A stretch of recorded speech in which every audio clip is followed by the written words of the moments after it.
मंच पर विराजमान भारतीय जनता पार्टी के यशस्वी प्रदेश अध्यक्ष सम्मानीय सीपी जोशी जी,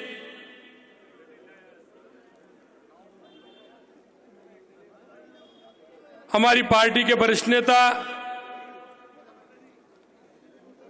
केंद्र में मंत्री, संगठन में लंबे समय तक जिन्होंने राष्ट्रीय महामंत्री के रूप में काम किया, लोकसभा के हमारे अलवर के प्रत्याशी सम्मानीय भूपेंद्र यादव जी, जिनको अभी आपने सुना, राजस्थान की हमारी सह प्रभारी के रूप में लंबे समय से काम करने वाली हमारी बहन विजय राठकर जी, पार्टी के हमारे पूर्व प्रदेश अध्यक्ष अरुण चतुर्वेदी जी, हमारी उप मुख्यमंत्री दिया कुमारी जी, पार्टी के हमारे वरिष्ठ नेता, विधानसभा में प्रतिपक्ष के नेता रहे ऐसे सम्मानीय राजेंद्र राठौड़ जी, पार्टी के वरिष्ठ नेता सम्मानीय ओंकार सिंह जी लाखावत साहब, हमारी पार्टी की उपाध्यक्ष बहन ज्योति मिर्धा जी, मुकेश धादी जी, श्रवण बगड़ी जी, दामोदर अग्रवाल जी, कुलदीप धनखड़ जी, जो हमारी पार्टी के सभी पदाधिकारीगण आज जो भारतीय जनता पार्टी के परिवार में शामिल हो रहे हैं, ऐसे पूर्व केंद्रीय मंत्री सम्मानीय लालचंद कटारिया साहब, पूर्व मंत्री सम्मानीय राजेंद्र सिंह जी यादव साहब, पूर्व विधायक और किसान नेता सम्मानीय रिक्सपाल जी मिर्धा साहब, पूर्व सांसद पूर्व मंत्री सम्मानीय खिलाड़ी राम जी बैरवा साहब, शाहपुरा के पूर्व विधायक भाई आलोक बेनीवाल जी, डेगाना के पूर्व विधायक भाई विजयपाल सिंह जी मिर्धा साहब, भीलवाड़ा के कांग्रेस के नेता और भीलवाड़ा से लोकसभा के प्रत्याशी रहे ऐसे रामपाल शर्मा जी, फुलेरा के पूर्व विधायक रामनारायण जी, किसान अनिल व्यास जी, सुरेश चौधरी जी, रिजू झुंझुनवाला जी, और हमारे पूर्व विधायक और भिंडर से हमारे जनता पार्टी के भाई रणधीर सिंह जी भिंडर साहब, श्रीमती भिंडर जी, और पार्टी में जो आज बहुत बड़ी संख्या में शामिल हुए हैं, उन सभी का मैं इस भारतीय जनता पार्टी में उनको बहुत बहुत स्वागत और अभिनंदन करता हूं। निश्चित रूप से आपसे आने से पार्टी को गति मिलेगी, और जिस उद्देश्य से भारतीय जनता पार्टी काम करती है कि अंतिम छोर पर जो व्यक्ति खड़ा है, जिसको आवश्यकता है, उसकी आवश्यकता की पूर्ति कैसे करते हैं, उसमें इनका बहुत बड़ा योगदान रहने वाला है। मैं ये आपसे कहना चाहता हूं। मित्रों, मैं आज हमारी भारतीय जनता पार्टी परिवार में शामिल होने जा रहे सभी वरिष्ठ नेताओं का हार्दिक अभिनंदन करता हूं, स्वागत करता हूं। मैं आपसे एक निवेदन करना चाहता हूं। आज इतनी बड़ी संख्या में आप लोग यहां आए, आपका भी मैं स्वागत करना चाहता हूं। मित्रों, राजनीतिक पार्टियां किस उद्देश्य के साथ राजनीति में काम करती हैं, यह उन राजनीतिक पार्टियों को भी सोचना पड़ेगा। मैं आपको यह बताना चाहता हूं और ध्यान भी दिलाना चाहता हूं मित्रों, 2014 के बाद, क्योंकि आपने देखा होगा देश को आजादी मिलने के बाद जिन राजनीतिक पार्टियों ने इस देश में काम करना प्रारंभ किया, उनकी दिशा बदल गई थी, उनका हेतु बदल गया था। जिस तरह से राजनीतिक दल के कार्यकर्ता को काम करना चाहिए, राजनीतिक पार्टी को काम करना चाहिए, वो राजनीतिक दल उससे भटक गए थे। मैं आपको विश्वास दिलाना चाहता हूं, वो पार्टी जो पंचायत से लेकर के पार्लियामेंट तक पूरे देश के अंदर राज करती थी, लोग उस पर विश्वास करते थे, विश्वास के नाते लगातार बार बार चुनते थे, लेकिन उन्होंने हमेशा जनता के बीच में जाकर के जनता के साथ धोखा देने का काम किया। आज मैं आपको बताना चाहता हूं, आजादी के बाद आवश्यकता हुई ऐसे राष्ट्रवादी लोगों को कि देश में ये कोई सच्चा राजनीतिक दल होना चाहिए, सच्चा उन मायने को समझने वाला होना चाहिए जिन्होंने, हमारे पूर्वजों ने अपने प्राणों की बाजी लगा दी और आजादी के संघर्ष के लिए उन्होंने अपना सब कुछ खो दिया। उनके विचार के लिए, उनके उस विचार को आगे बढ़ाने के लिए इस राजनीतिक दल में कोई ना कोई राजनीतिक दल हो। मैं आपसे कहना चाहता हूं, 21 अक्टूबर 1951 को कुछ राष्ट्रवादी लोगों ने जनसंघ के नाम से एक राजनीतिक दल बनाया। यह कहानी आज से नहीं, यह कहानी वहां से प्रारंभ हुई 21 अक्टूबर 1951 से, और वो ऐसे नहीं हुई। उन्होंने उस मंत्रिमंडल से इस्तीफा देकर के उस कहानी की शुरुआत की। मैं आपको इसलिए बताना चाहता हूं, मेरे युवा साथी हैं, राजनीतिक मर्म की जानकारी भी होनी चाहिए, राजनीतिक के मायने क्या है यह भी जानकारी होनी चाहिए। इसलिए मैं कहना चाहता हूं मित्रों कि वो दिन था 21 अक्टूबर 1951 का, और वो धीरे धीरे धीरे धीरे अपने विचार से, अपनी नीयत से आगे बढ़ती गई। 10-12 लोगों की वो पार्टी आज देश की नहीं, दुनिया की सबसे बड़ी पार्टी बनी, तो अपने विचार से और अपने सिद्धांत के कारण बनी। हम राजनीति में काम करते हैं, राजनीति में काम करते हमें यह विश्वास जताना होगा कि हम जनता के लिए काम करते हैं। जताना ही नहीं होगा, यह करना भी होगा। यह हमें जनता के मन अंदर विश्वास पैदा करना होगा। मैं आपको एक बात और कहना चाहता हूं, 2014 के बाद देश के यशस्वी प्रधानमंत्री नरेंद्र मोदी जी ने उन राजनीतिक दलों को और राजनेताओं को बदलने के लिए मजबूर कर दिया। यह मैं आपको कहना चाहता हूं। 2014 से पहले इस देश में कितने बड़े घोटाले होते थे, इस देश के अंदर क्या क्या नहीं होता था। अगर 2014 से पहले कोई राष्ट्रवादी व्यक्ति अगर अखबार पढ़ने लग जाता था तो उसके आंखों के आंसुओं से वो अखबार गीला हो जाता था।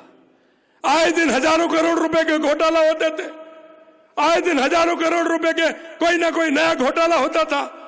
आए दिन कहीं ना कहीं आतंकी गोलियों से हमारे देश के सेना आघात होती थी। आए दिन किसी देश में आतंकी हमला करके चले जाते थे।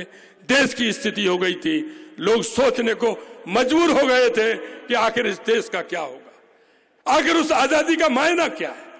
लोग सोचने को मजबूर हो गए। मित्रों, मैं आपको इतना ही कहना चाहता हूं, लेकिन 2014 के बाद आपने परिवर्तन देश में नहीं, इस भारत का दुनिया में डंका बजते हुए भी आप देख रहे हैं। मैं आपसे यही विश्वास दिलाता हूं। ये लोग गरीबी के नाम पर हमेशा वोट मांगा, इन्होंने गरीबी के नाम पर, किसान के नाम पर वोट मांगा। मैं आज रिक्शपाल जी कह रहे थे, क्या दिया, क्या दिया? कुछ नहीं दिया। हम कहना चाहते हैं, हमारे देश के यशस्वी प्रधानमंत्री जी ने कहा है कि हम हर साल हिसाब देते हैं, हम जनता के बीच में जाते हैं, हम जो हमारा काम करते हैं जनता के बीच में हमारा रिकॉर्ड देते हैं, हम हमारा हिसाब देते हैं। और हम भी आपसे कहना चाहते हैं मित्रों कि यह राजस्थान की सरकार जनता के बीच में 6 महीने में हिसाब देगी कि 6 महीने में हमने ये काम करके दिखाया है और 1 साल में हमने ये काम करके दिखाया है। राजनीति करना कोई मामूली खेल नहीं है। राजनीति सच्ची भावना से होती है, दृढ़ इच्छा शक्ति से होती है और ऐसे नेतृत्व से होती है जैसा देश में यशस्वी प्रधानमंत्री नरेंद्र मोदी जी का नेतृत्व है। मैं आपसे कहना चाहता हूं और मैं उनसे भी कहना चाहता हूं, दूसरे राजनीतिक दलों से भी कहना चाहता हूं, अगर आप स्वार्थ की राजनीति कर रहे हैं तो ज्यादा समय तक नहीं कर पाओगे। ये मैं आपके बीच में कह रहा हूं। आइए, जिस भाव से जनता ने हमें चुना है, जनता ने हमारे ऊपर विश्वास पैदा किया है, जनता में उस विश्वास को लेकर के हम जाएं। मैंने आपसे कहा था और आज भी मैं आपको विश्वास दिलाता हूं, हम आपके बीच में संकल्प पत्र लेकर के गए हैं, क्योंकि कोई भी राजनीतिक दल जाता है जनता के बीच में जाता है और वो ये कहता है कि मैं आपके बीच में जाकर के ये मेरे वादे हैं, मैं इनको पूरा करूंगा। मैं आपसे कहना चाहता हूं मित्रों कि हमारे केंद्र की सरकार का संकल्प पत्र देख लीजिए, जो देश के यशस्वी प्रधानमंत्री नरेंद्र मोदी जी ने चुनाव से पहले किया है। अगर उसमें से भी 25% और 30% ज्यादा किया हो तो मानना, नहीं तो मत मानना। हम भी आपके बीच में कहना चाहते हैं, कांग्रेस के पिछले घोषणा पत्रों को देख लीजिए। मैं चुनौती देना चाहता हूं अशोक गहलोत जी को कि पुराने संकल्प पत्र देख लीजिए, विधानसभा के अंदर किए गए वायदे भी देख लीजिए। उनको भी मैं निकलवा रहा हूं कि विधानसभा ने आपने क्या बोला है, क्या जनता के बीच में वायदा किया है। और मैं आपको भी कहना चाहता हूं, चुनौती भी देना चाहता हूं, या मैंने घोषणा पत्र में भारतीय जनता पार्टी ने बात रखी है, या मैंने या मेरे किसी मंत्री ने विधानसभा में बात रखी है, मैं आपको भी कहना चाहता हूं, आप लिख लीजिए, एक एक बात को पूरी करेंगे, एक एक बात को पूरी करेंगे, ये हम आपको विश्वास दिलाते हैं। मित्रों, आपने देख लिया, आपने देख लिया 5 साल इन्होंने हर कोई भी संकल्प पत्र आया, कोई भी अपना विधानसभा का भाषण आया है, इन्होंने ईआरसीपी का जिक्र किया है, इन्होंने किसानों का जिक्र किया है, इन्होंने क्या क्या वायदे किए हैं, क्या इन्होंने पूरा किया? क्या इन्होंने पूरा किया? जनता के बीच में जाकर किसको बताएंगे कि इन्होंने पूरा किया? क्या हम आपको विश्वास दिलाते हैं, अरे मध्य प्रदेश में तो आपकी भी सरकार थी, छत्तीसगढ़ में भी आपकी सरकार थी, आपने क्या किया? आप हमसे पूछते हैं, मेरे से पूछ रहे ईआरसीपी में आपने इतना पानी तय था। अरे भाई, आपने तय किया वो मेरे को बता दो, आपके पास कोई कागज हो वो बता दो, आपके पास कोई समझौता हो वो बता दो, आपने कोई ईआरसीपी में काम किया हो वो मेरे को बता दो। आपके पास कुछ है नहीं, हमारा काम है, हमने 2013 में स्कीम बनाई, उस स्कीम को आपने बढ़ाने का काम करते तो भी हम मान लेते, आपने तो उसको ठप कर दिया। आपने कमलनाथ को पत्र लिखा, उसने उल्टा पत्र लिख दिया कि मैं इससे सहमत नहीं हूं। यही नहीं, कोर्ट में और चले गए। हमने हमारे मुख्यमंत्री मोहन यादव जी को कहा इस कोर्ट के केस को वापस लीजिए, उन्होंने तीसरे दिन वापस ले लिया। ये होता है भाईचारा। हमने कहा समझौता करेंगे, आप दिल्ली आ जाइए, उन्होंने कहा कि दिल्ली नहीं, मैं पहले जयपुर आ रहा हूं, आपको साथ लेके जाऊंगा, आपकी जो मर्जी है वो समझौता राजस्थान की जनता को करने वाले हैं, हमने कर किया है। अब कहते हैं इन्होंने तो ये कर दिया वो कर दिया। अरे आपने क्या कर दिया वो तो बताइए। हमने जनता के बीच में किया है और हम आपको वायदा करना चाहते हैं, हम शिलान्यास भी करेंगे और उद्घाटन भी हम करेंगे, ये हम आपको विश्वास दिलाते हैं। 30 साल से ताजेवाला का किस्सा चल रहा था। अरे हमेशा हरियाणा में कांग्रेस की सरकार रहती थी, राजस्थान में लंबे समय कांग्रेस की सरकार रही, क्यों नहीं किया आपने? हमने कहा हमारे यशस्वी प्रधानमंत्री जी से, हमारे 3 जिले हैं, पानी की बहुत बड़ी समस्या होती है, हमारे तीनों जिलों में पानी की बड़ी समस्या होती है। हमारे अगर ये हमारा यमुना का पानी मिलेगा तो हमारे 3 जिले आबाद होंगे, पीने को पानी मिलेगा, पशुओं को पानी मिलेगा। माननीय नरेंद्र मोदी जी ने, माननीय अमित शाह जी ने हरियाणा सरकार को कहा और हमने माननीय मनोहर खट्टर जी को कहा कि लोग तो लगाते हैं, पानी के लिए बावड़ी खुदवाते हैं, हमारे राजस्थान के 3 जिले प्यासे रहते हैं। शहर दिल से उन्होंने कहा आइए समझौता करेंगे, 3 पाइपलाइन आप डालिए, चौथी साथ में मेरी भी डालिए, तीनों जिलों को पानी देंगे। समझौता हो गया और मैं आपको कहना चाहता हूं, हमारे तीनों जिले जिस तरह के हैं, वहां की भूमि जिस तरह से उपजाऊ है, मैं आलू से तो सोने की बात नहीं करता, लेकिन राजस्थान की जनता को यह विश्वास दिलाता हूं कि पानी आने पर यह राजस्थान की भूमि सोना उगलने का काम करेगी। यह मैं आपको विश्वास दिलाता हूं। यही नहीं मित्र, आपके मन में भी विचार आता होगा, आप भी इस बात को सोचते होंगे कि सबसे पहले अगर मकान बनाने की भी जरूरत होती है, खेत में भी जाने की जरूरत होती है, खेत में काम करने के लिए हम जाते हैं, मजदूर को भी लेकर के जाते हैं, तो सबसे पहले किसकी व्यवस्था करनी पड़ती है? हम पानी लेके जाते हैं ना, सर पर धर के रख करके लेके जाते हैं ना, पानी की जरूरत होती है। राजस्थान में सबसे पहले किसकी आवश्यकता है? पानी की। तो हमने यही बात कहा है कि सबसे पहले हम राजस्थान में पानी की व्यवस्था करेंगे। और यही मैं आपसे कहना चाहता हूं, उदयपुर के अंदर भी हमने किया है, अभी वहां भी हम शिलान्यास करके आए हैं, क्योंकि उदयपुर की झील है, हमारी अरावली की पहाड़ी है, आधा पानी हमारा बंगाल की खाड़ी में इधर आता है जो वो हमारे काम आता है, और आधा पानी अरब सागर की तरफ जाता है। हमने उनमें टनल बना करके, क्योंकि अरब सागर का पानी उधर जाता है तो वो हमारे काम नहीं आता। अगर वो हमारे काम आएगा तो उदयपुर चित्तौड़ की प्यास तो बुझाएगा, राजसमंद की प्यास बुझाएगा, लेकिन ज्यादा बरसात होगी, ईश्वर की कृपा होगी, तो वो आधे राजस्थान की प्यास बुझाएगा। हमने देवास स्कीम की शिलान्यास करते हुए टनल के माध्यम से, उसमें कई टनल आने वाली हैं, उस पानी को रोक करके जो अरब सागर में जाता था उसको हमने बंगाल की खाड़ी की तरफ, इधर की तरफ रोक किया है, जिससे उस पानी का भी उपयोग ले सकते हैं। यही नहीं मित्र, लंबे अरसे तक इंदिरा गांधी हमारी परियोजना आ रही है, कहीं ना कहीं लीकेज होता है, लीकेज के कारण हमें दिक्कत होती है। हमारा वहां से लेकर के गंगानगर, हनुमानगढ़ से लेकर के, बीकानेर से लेकर के हमारा जैसलमेर और नागौर तक उसका पानी आता है, नाचना तक हमारा पानी जैसलमेर तक आता है, लेकिन पानी की कमी हो जाती है तो दिक्कत होती है। हमारे 15 किलोमीटर की लाइन पंजाब के अंदर कच्ची है, पानी का फ्लो आता है, टूट जाती है, एक दिन टूटती है, 10 दिन बंद करना पड़ता है, उसके बाद पानी आगे बढ़ता है। अब की बार हमने निर्णय लिया है कि हम 1 महीने का स्टोरेज पानी का करते हुए 1 महीने हम उस पानी को बंद करेंगे, 15 किलोमीटर की उस नहर को हम पूरा करेंगे, और हम उस पानी को लेकर के हम जैसलमेर से लेकर के बाड़मेर तक आगे बढ़ाने का काम करेंगे। यही नहीं, नर्मदा का पानी हमारा सांचौर तक, बाड़मेर में हमारा घोड़ामलानी तक आया है, हमने कहा है उसको भी हम आगे बढ़ाने का काम करेंगे, आगे हमारी नहरी क्षेत्र बने। हम पानी को, क्योंकि इधर ऊंचा है, तो हमने कहा पानी से लिफ्ट करके हम पूरे राजस्थान में ठीक प्रकार से पानी की व्यवस्था हो, इसके लिए हमारी सरकार काम कर रही है।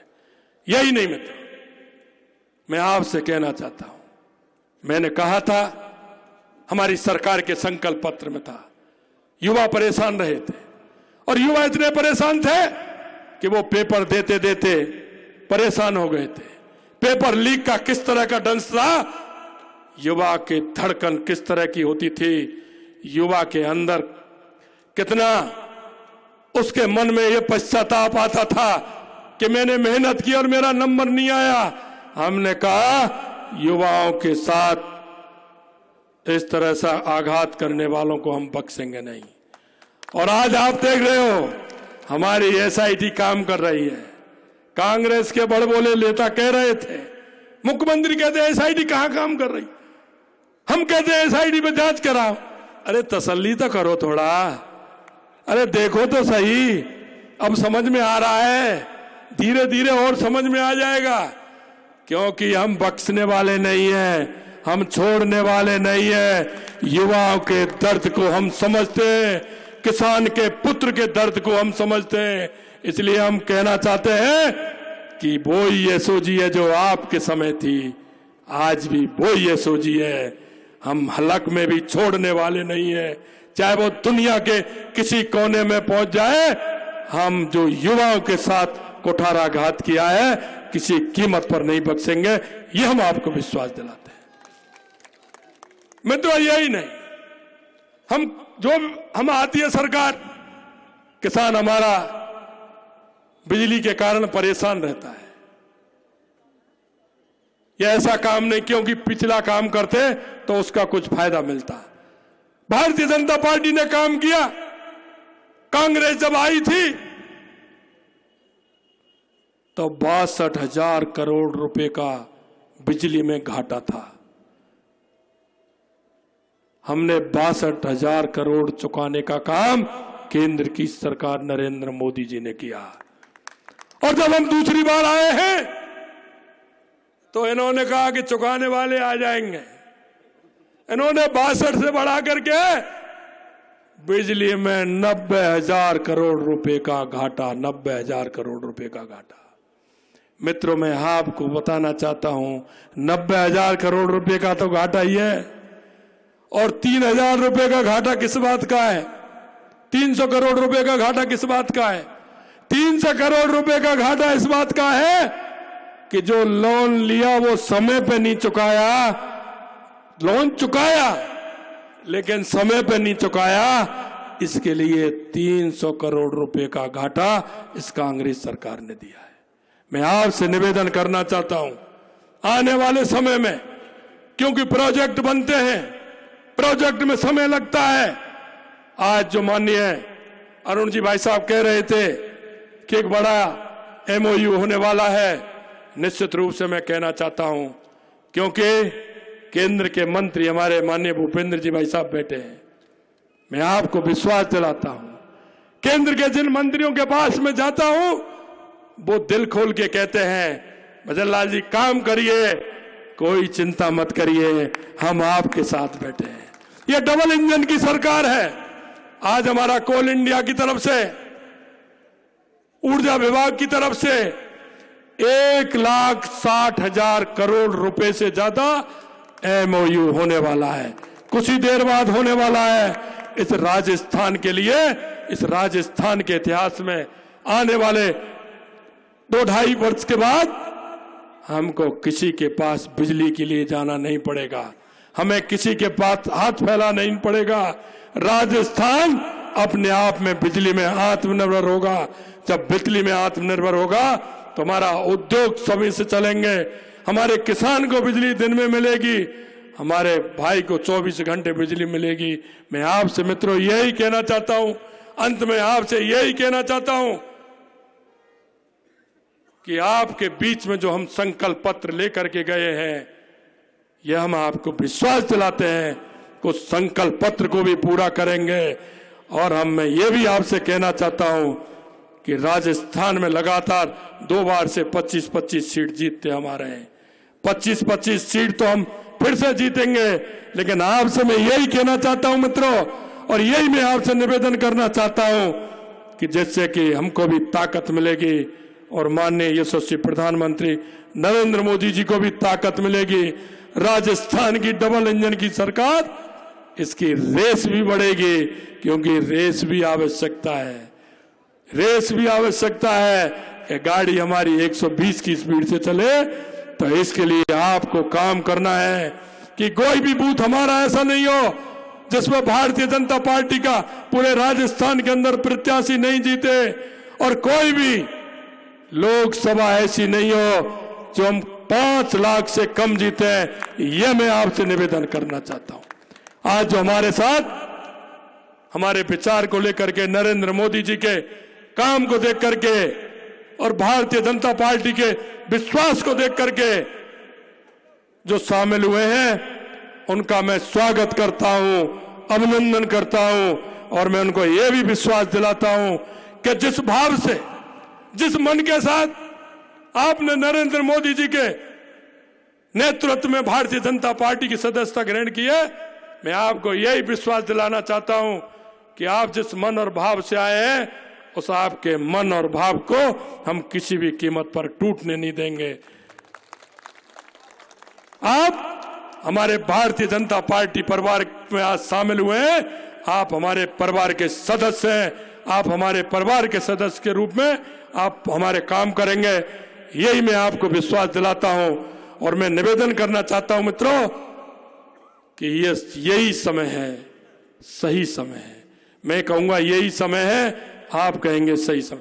यही समय है, यही समय है। भारत के उत्थान का समय है। मैं कहना चाहता हूं कि आने वाला समय आपका है। दुनिया इस भारत की तरफ देख रही है।